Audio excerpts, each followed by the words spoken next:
स्वागत है मेरे YouTube चैनल पे। मैं हूं एक कश्यप। एक महत्वपूर्ण इन्फॉर्मेशन के साथ आप इस वीडियो को लास्ट तक जरूर देखिएगा। केंद्रीय कर्मचारियों के लिए और पेंशन भोगियों के लिए एक बहुत बड़ी गुड न्यूज़ निकलने जा रही है और उस पर चर्चा करेंगे। साथ ही जो राज्य सरकार के कर्मचारी और पेंशन भोगी हैं जिनको केंद्र के तर्ज पर जो सुविधाएं, वेतनमान की सुविधा या डीए की सुविधा दिए जाते हैं, तो उन लोगों के लिए भी 2025 एक बहुत बड़ी सौगात लाने जा रही है। केंद्र सरकार के पास 3 ऐसे प्रमुख रूप से इशू देखने को मिल रहा है जो केंद्र कर्मचारी और पेंशन भोगियों के लिए काफ़ी आवश्यक है। इसमें अगर सबसे पहले बात करेंगे तो अभी जो सबसे प्रमुखता के साथ जो आप देख रहे होंगे, इलेक्ट्रॉनिक मीडिया हो, प्रिंट मीडिया हो या सरकार के समक्ष जब प्रश्न रखने की बात आ रही हो, तो केंद्र सरकार के पास सबसे बड़ा केंद्रीय कर्मचारी और राज्य के पास राज्य कर्मचारियों के लिए जो सबसे बड़ा डिमांड है, जो उनके लिए सबसे बेहतर जो फायदे वाला चीज़ है, वह है 8th पे कमीशन, 8वां वेतन आयोग। इस पे चर्चा करेंगे। दूसरा पॉइंट यहाँ पे देख रहे हैं कि वर्ष 2004 1 जनवरी 2004 के बाद जो केंद्र सरकार के नौकरी में आए या जो राज्य सरकार जब एनपीएस को लागू किया, तो उसके बाद जो लोग नौकरी में आए, तो उसको लेकर जो केंद्र सरकार यूनिफाइड पेंशन स्कीम को जो लागू करने जा रही है, तो ये यूनिफाइड पेंशन स्कीम कब लागू होगा, कब से प्रभावी होगा और केंद्र सरकार का इस पर क्या मसौदा तैयारी चल रही है, इस पर भी चर्चा करेंगे। बात करेंगे इस पे कि 8वें वेतनमान के अनुरूप अगर आप एनपीएस में ही रह जाते हैं तो आपकी कटौती और आपका कॉर्पस कितना बड़ा होगा, और ओपीएस में अगर आप हैं और 8th पे कमीशन अगर मिल रहा है तो आपके लिए कितना बेनिफिट लाएगा। इन सभी बातों पर चर्चा करेंगे। सब्सक्राइब जरूर कर लीजिएगा, सुझाव आप कमेंट में लिखिएगा।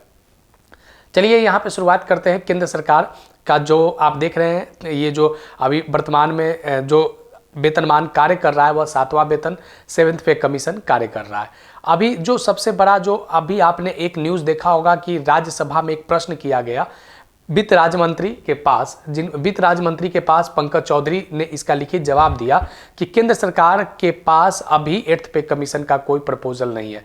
इतना बात क्या आई कि एकदम बिल्कुल बहस छिड़ गया कि केंद्र सरकार 8th पे कमीशन गठित नहीं करने जा रही है, जबकि संभवतः ऐसा आपको देखने को नहीं मिलेगा कि केंद्र सरकार 8th पे कमीशन नहीं बनाएगी, क्योंकि 8th पे कमीशन के लिए अभी 12 महीने का टेन्योर जो है वह बचा हुआ है।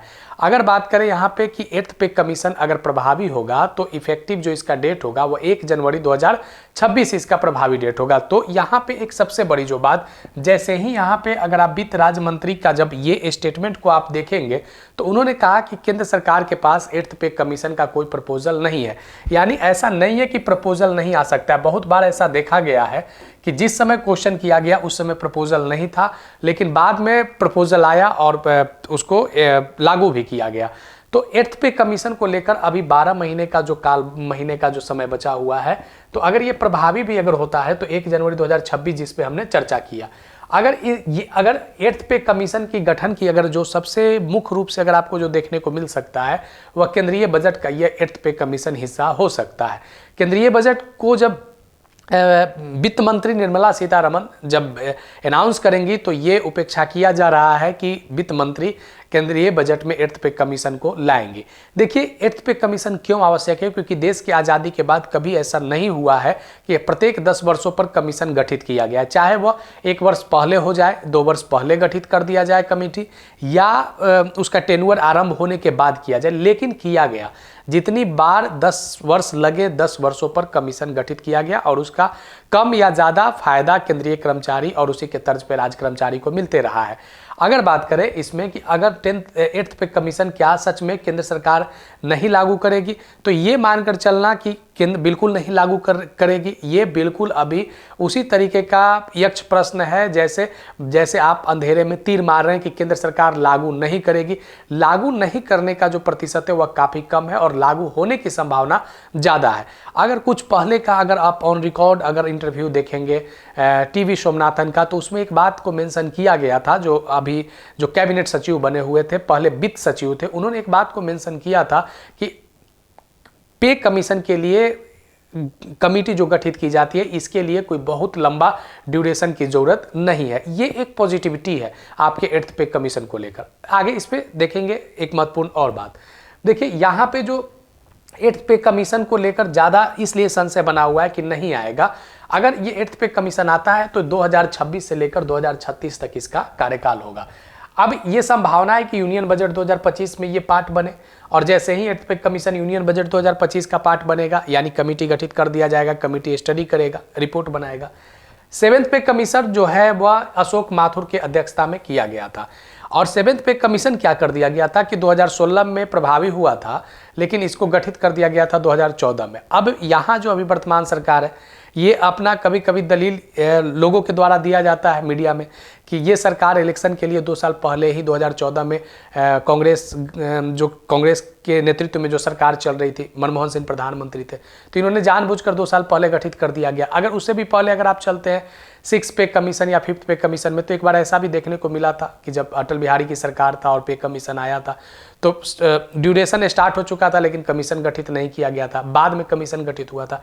संभवतः ये मानकर चलिए कि आपका पे कमीशन खत्म नहीं होगा, 8th पे कमीशन आएगा।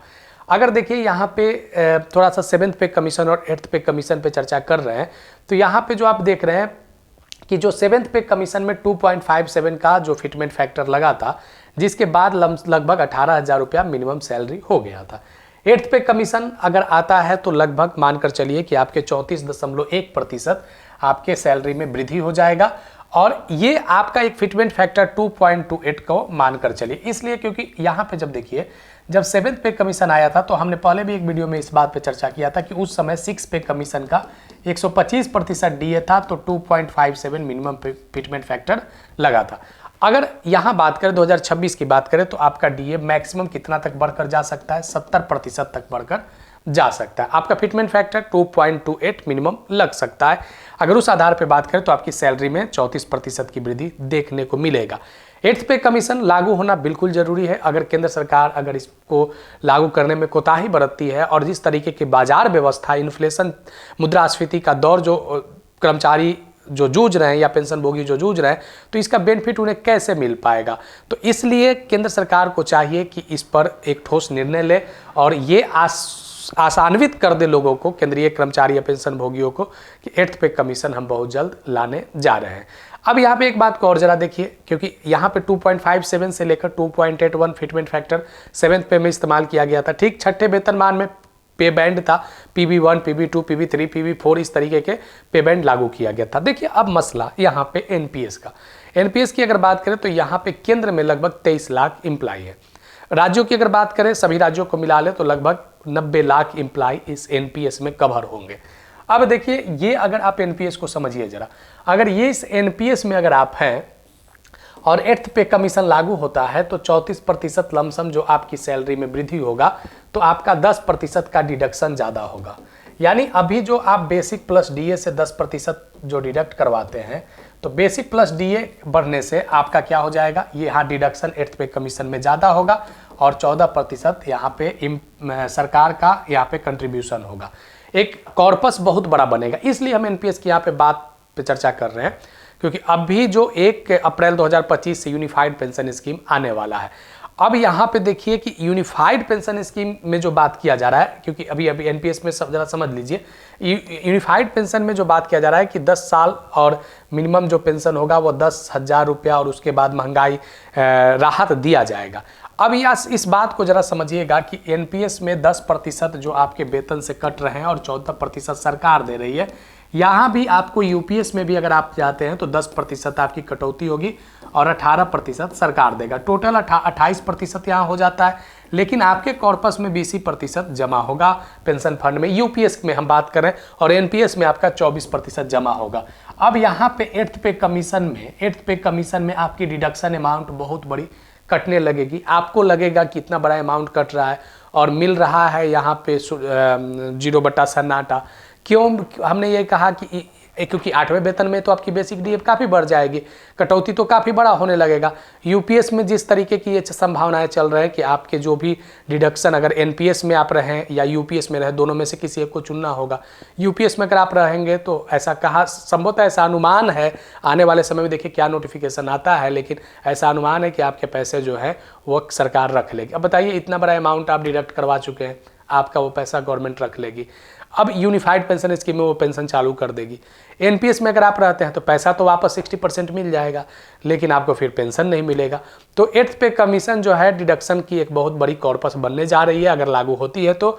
लेकिन एनपीएस और यूपीएस के कर्मचारियों को कुछ विशेष फायदा मिलने वाला इसमें नहीं है। इसमें सबसे बड़ी बेनिफिट ओल्ड पेंशन स्कीम में जो लोग आच्छादित हैं उन लोगों को मिलेगा।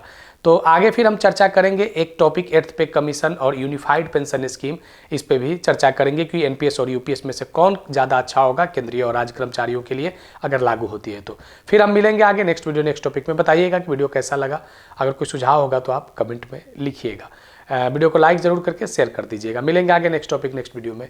धन्यवाद।